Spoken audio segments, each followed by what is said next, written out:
This is the story of Karen, a woman whose obsession with a patch of concrete spiraled into a legal circus, dragging everyone into her vortex of entitlement. It's a tale of greed, betrayal, and a bitter truth that left a neighborhood reeling. The trouble started in Willow Creek, a quiet suburban enclave where picket fences and manicured lawns hid simmering tensions. I'm Jake, a 34-year-old mechanic who bought a fixer-upper house 2 years ago. The place wasn't much peeling paint, creaky floors, but it had a garage big enough for my tools and my dreams of starting a small auto shop. That garage was my sanctuary, my slice of freedom. Across the street lived Karen, a 40-something real estate agent with a peroxide blonde bob and a smile that could sell ice to penguins.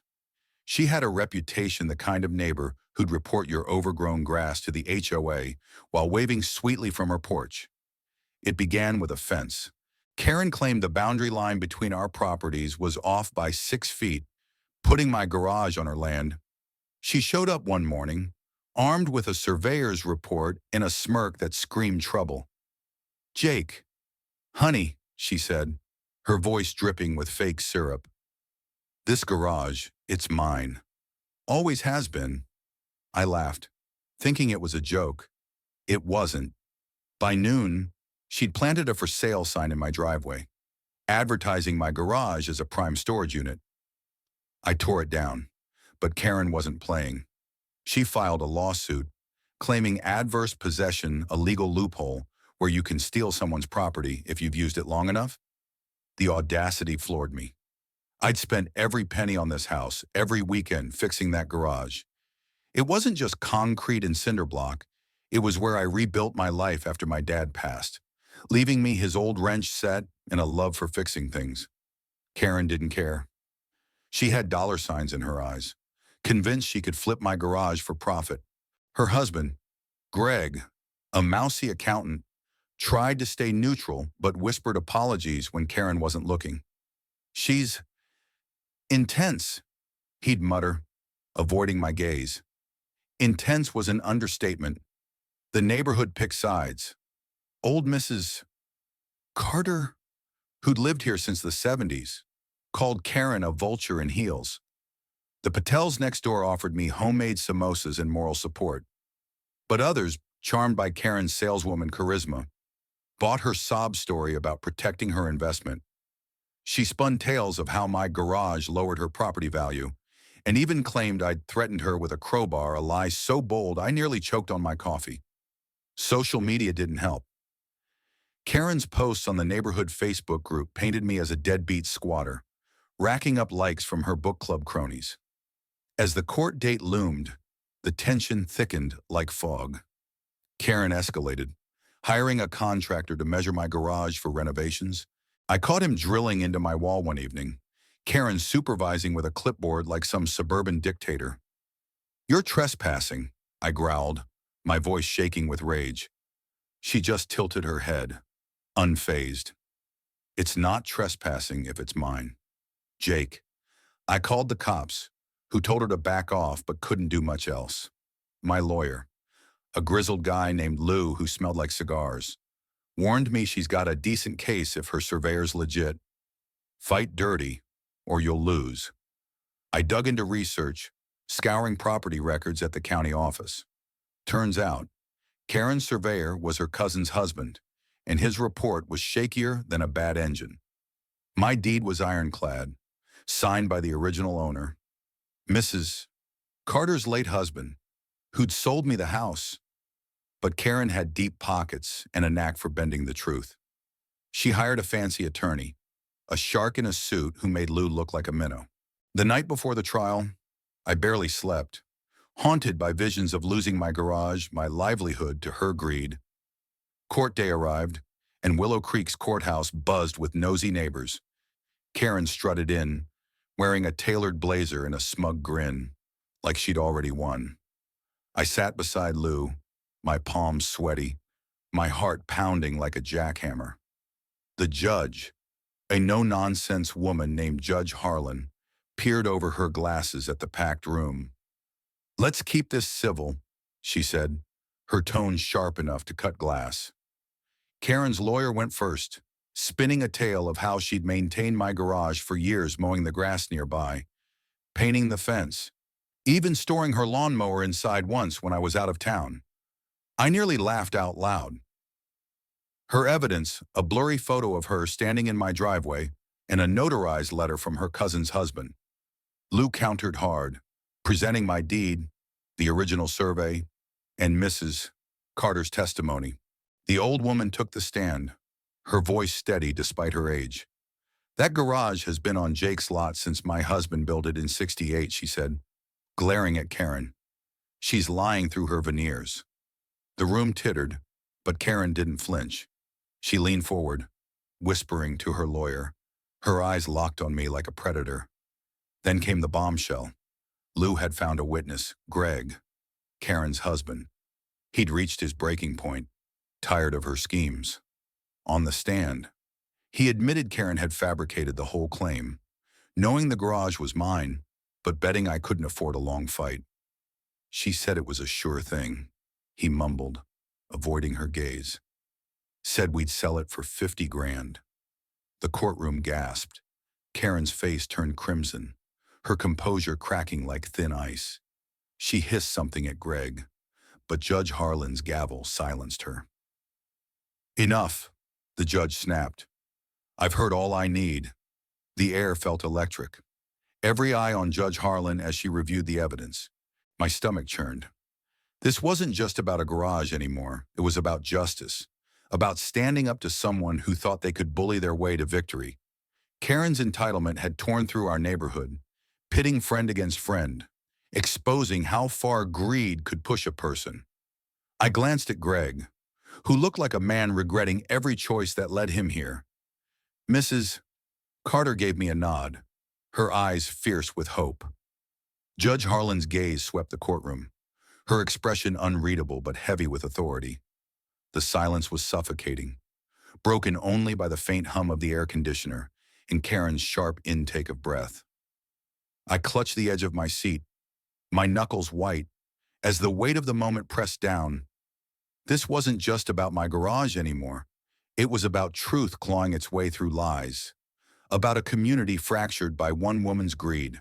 Karen sat rigid, her perfectly manicured nails digging into her purse, her eyes darting between the judge and Greg, who slumped in the witness stand like a man who just lit his own life on fire. The judge cleared her throat, and every head snapped to attention. Ms. Karen Thompson, she began, her voice steady but laced with disdain. Your claim hinges on adverse possession, a principle that requires clear, continuous, and hostile use of the property. Your evidence is, at best, flimsy, a biased surveyor's report, and a photograph that proves nothing but your audacity. A murmur rippled through the crowd. Karen's lawyer shifted uncomfortably, his tie suddenly too tight. Mr. Jake Reynolds' deed, corroborated by Mrs. Carter's testimony and county records, establishes his ownership beyond doubt. Judge Harlan continued. Furthermore, Mr. Thompson's testimony exposes your claim as a deliberate fabrication. This court will not entertain such manipulations.